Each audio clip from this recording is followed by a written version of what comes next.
বন্ধুরা, আমরা এসে গিয়েছি এই সুবর্ণরেখার দ্বীপে।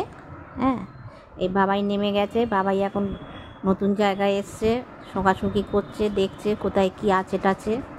হ্যাঁ, উনি এখন করতে করছে। এই দেখো একটা পুচকুলু, সে বাবাইকে দেখে করছে। আরও অনেকগুলো পুচকুলুর সাথে দেখা হয়েছে।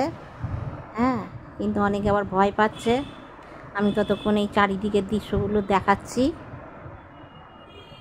বাবাই এখন আছে ওর বাপির কাছে।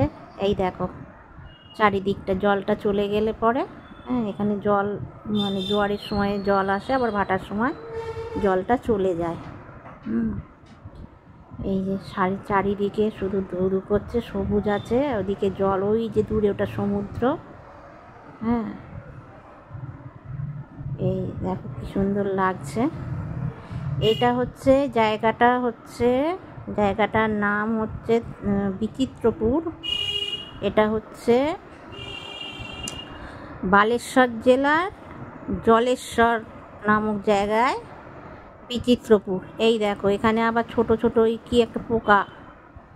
হ্যাঁ, এই দেখো কীরকম পোকা, তার ছবিটাও তুলে নিয়েছি।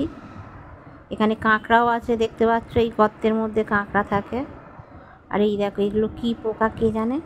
হ্যাঁ, দেখো কত পোকা, কত পোকা। আর এই যে জল রয়েছে, এগুলো কিন্তু পুরোটাই মানে নোনা জল। বাবাইয়ের তো জল পিপাসা পেয়েছে, সেই জন্য বাবাই একটু মুখে দিয়েছিল, দিয়েই দেখেছে নুন জল, ব্যাস মুখ তুলে নিয়েছে। হ্যাঁ, বেচারার জন্য জলটা, ওর জলের জায়গাটা আনা হয়নি, গাড়ির মধ্যেই রয়ে গেছে। ও একটু জল খাওয়ার জন্য খুব করছে। যাই হোক, গিয়ে তাড়াতাড়ি ওকে জল দিয়ে দেবো। হ্যাঁ, দেখো কেমন বাবাইও খুব এনজয় করছে। এবারে আমরা চলে যাব, আমাদের ওদিকে ডাকাডাকি করছে। কেমন লাগলো বলো।